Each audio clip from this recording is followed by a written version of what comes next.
মমতা ব্যানার্জির ভাইপোকে পরাজিত করে যেন কালীঘাটে পাঠাতে পারি। ইতিমধ্যে ডায়মন্ড হারবার কন্টেস্ট করার জন্য ভাইপোকে জিজ্ঞেস করুন, ভালো উত্তর দিতে পারে, উনি লাগিয়েছেন। এখানে কে প্রার্থী বড় কথা নয়, কোন প্রার্থী আমাদের ওই কেন্দ্রের অর্থাৎ ডায়মন্ড হারবার কেন্দ্রের সামাজিক অর্থনৈতিক পরিবর্তনে সহায়ক সেই হিসেবে লড়াই। একটি বৈচিত্র্যময় কিন্তু লোকসভা কেন্দ্র। এখানে আমরা যদি দেখতে যাই, শহরের ভোটে কিন্তু 51% এবং গ্রামীণ ভোট কিন্তু 49%। এই ডায়মন্ড হারবার নিয়ে প্রত্যেকটা রাজনৈতিক দল চিন্তিত রয়েছে। এমন মনে হচ্ছে এই ডায়মন্ড হারবারে যদি জিতে যায়, তারা যেন গোটা রাজ্যটা দখল করে নিল, রাজার রাজত্ব দখল করে নিল। এই ডায়মন্ড হারবারে এখনো পর্যন্ত কোনো রাজনৈতিক দল তৃণমূল কংগ্রেস এবং আইএফএস ছাড়া কিন্তু কোনো রাজনৈতিক দল প্রার্থী ঘোষণা করতে পারেনি। তাহলে ভাবুন এই ডায়মন্ড হারবার কতটা গুরুত্বপূর্ণ।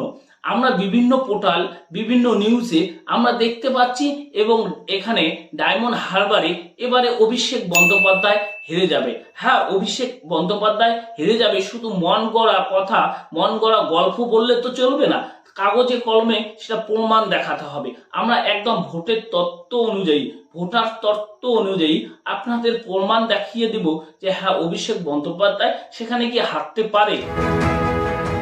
100% আমি প্রস্তুত আছি ডায়মন্ড হারবার কন্টেস্ট করার জন্য।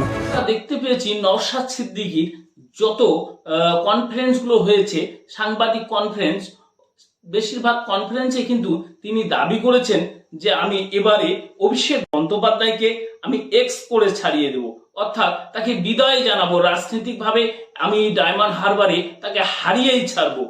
এবং এখানে তিনি একটা প্রশ্ন রেখে দিয়েছিলেন, এই প্রশ্নটাই কিন্তু আমাদের মনে খোঁটা বাজছিল। তিনি বলেছেন দল যদি আমাকে অনুমতি দেয়।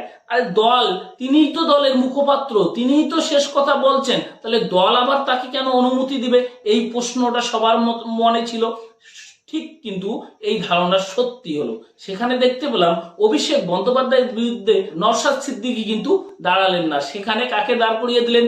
তার পার্টি থেকে মজনুর লস্করকে। সেখানে কিন্তু আবার বামফ্রন্ট যারা রয়েছে তারা প্রতিবাদ করছে। 2009 সালে ডায়মন্ড হারবারে রাজনীতির পরিবর্তন হয়। সেখানে তৃণমূল কংগ্রেসের পক্ষ থেকে সোমেন মিত্র লোকসভা কিন্তু কেন্দ্রে জিতে যায়। তারপরে দুবার অভিষেক বন্দ্যোপাধ্যায় কিন্তু এই ডায়মন্ড হারবারে জিতে আসতেছে। আমরা যদি এখানে মুসলিম ভোটের সংখ্যা হিসাব করি, সেখানে কিন্তু 51% মুসলিম রয়েছে, 51% মুসলিম রয়েছে, এবং অন্যান্য জাতিগোষ্ঠী রয়েছে 49%। অভিষেক বন্দ্যোপাধ্যায় 2019 সালে কিন্তু 3 লক্ষেরও বেশি ভোটে কিন্তু ডায়মন্ড হারবারে লোকসভা কেন্দ্রে যেতে। এবারে যদি আমরা বিধানসভার ক্ষেত্রে বিচার করতে যাই, সেখানে বিধানসভাতেও আমরা দেখতে পারবো 7টি বিধানসভা রয়েছে ডায়মন্ড হারবারে। সেখানে 7টি কিন্তু তৃণমূল কংগ্রেসের দখলে রয়েছে। নওশাদ সিদ্দিকী ভাবছেন সেখানে যদি আমি আমার ক্যান্ডিডেট দেয় কিন্তু আমি দাঁড়াই, তাহলে হয়তো তৃণমূল কংগ্রেসের ভোট ব্যাংকটা নষ্ট হবে, ওখানে যে মুসলিম ভোটগুলো রয়েছে নওশাদ সিদ্দিকীর এইদিকে চলে যাবে। সত্যিটা কি রয়েছে, কত পার্সেন্ট মুসলিম অভিষেক বন্দ্যোপাধ্যায়কে সমর্থন করেন ডায়মন্ড হারবারের, আজকে আমরা এই ভিডিওতে তা আপনাদের তথ্য দিব। তার আগেই আপনাদের আরেকটি গুরুত্বপূর্ণ আপডেট দিতে চাই। আপনারা যদি 2000 লোকসভা নির্বাচনের নিরিখে দেখেন, তাহলে অভিষেক বন্দ্যোপাধ্যায় টিএমসির সমর্থনে 5,08,481টি ভোট পেয়েছেন।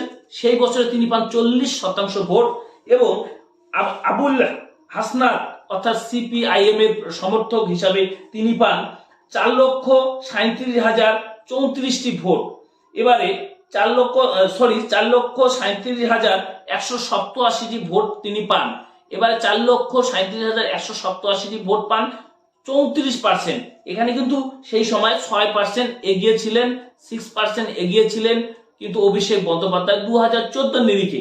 এবারে যদি আপনারা 2019-এ আসেন, সেই 19-এ যে লোকসভা নির্বাচন হয়েছে, সেখানে আমরা দেখতে পাচ্ছি অভিষেক বন্দ্যোপাধ্যায় পেয়েছেন 7,91,127টি ভোট, এবং নীলঞ্জন রায় যিনি বিজেপির সমর্থক ছিলেন তিনি পেয়েছেন 4,70,533টি ভোট, অর্থাৎ 3,20,594টি ভোটে কিন্তু জয় হয়েছিল অভিষেক বন্দ্যোপাধ্যায়, এবং 3,20,594টি ভোটে কিন্তু তিনি এগিয়ে ছিলেন বিজেপির থেকে। এবারে যে প্রশ্নটি আমাদের এখানে আসছে, দেখুন 2014 কিন্তু 40% ভোট ছিল টিএমসি এবং 2019-এ এসে সেটি কিন্তু 56% ভোট হয়েছে, অর্থাৎ 16% ভোট কিন্তু বেড়েছে। আপনার তর্কের খাতিরে বলেন যে তারা র্যাগিং করেছে, সেই সময়ও কিন্তু সেই নির্বাচন কেন্দ্রেও কিন্তু প্রত্যেকটা কেন্দ্রে কিন্তু সেন্ট্রাল বাহিনী ছিল, তাহলে কিন্তু সেখানে বিজেপি দাবি করতে পারবে না যে সেখানে কিন্তু যে সেন্ট্রাল বাহিনী ছিল না, র্যাগিং হয়েছে। রাজনৈতিকভাবে অনেকে অনেক কিছু বলতে পারে। আরেকটি ডাটা যে উঠে আসছে, 33% মুসলিম কিন্তু অভিষেক বন্দ্যোপাধ্যায়কে ভোট করেছে। নওশাদ সিদ্দিকী যতগুলো কনফারেন্স করেছে মিডিয়ার মাধ্যমে, আমরা বেশিরভাগ ক্ষেত্রেই দেখেছি তিনি দাবি করেছেন যে এবারে অভিষেক বন্দ্যোপাধ্যায়কে আমি বিদায় করে দেব, এক্স করে দেব, কিন্তু আমরা শেষ পর্যন্ত দেখতে পেলাম সেই জায়গা থেকে নওশাদ সিদ্দিকী নিজেই সরে আসলেন। কারণটা কি? সেখানে মজনু লস্করকে দাঁড় করিয়ে দিলেন। তিনি দাবি করেছেন এবারে আমি অভিষেক বন্দ্যোপাধ্যায়কে চ্যালেঞ্জ নিচ্ছি, আমি এবারে হারিয়ে দিব। কিন্তু বন্ধুরা, এখানে নিজেই হারার ভয়ে কি পিছিয়ে আসলেন নওশাদ সিদ্দিকী? এখানে একটা কোশ্চেন সাধারণ মানুষের থেকেই যাচ্ছে। আপনারা যারা ভিডিওটি দেখছেন, আমরা যে ডাটাগুলো দিলাম, এই ডাটার ভিত্তিতে দেখা যাচ্ছে সেখানে প্রচুর ভাবে শক্ত ঘাঁটি রয়েছে, তৃণমূল কংগ্রেসের এগিয়ে রয়েছে অভিষেক বন্দ্যোপাধ্যায়। সেখানে কিন্তু অন্যান্য যে রাজনৈতিক দলগুলো যদি চ্যালেঞ্জ নিতে যায়, তাদের একটা শক্তভাবে লড়াই করতে হবে, লড়াই করেই জিততে হবে। কে জিততে পারে এই ডায়মন্ড হারবারে? অবশ্যই আপনারা কমেন্ট করবেন এবং জানাবেন কে জিততে পারে। আজকের ভিডিওটি আমরা এখানেই শেষ করলাম। আমাদের এই ভিডিওগুলো বানাতে অনেক রিসার্চ করতে হয়, অনেক পরিশ্রম করতে হয়, তাই বলবো আপনার মতামতটি আপনি অবশ্যই কমেন্ট বক্সে লিখবেন এবং ভিডিওটি প্রচুর পরিমাণে শেয়ার করবেন। ভালো থাকবেন, নমস্কার।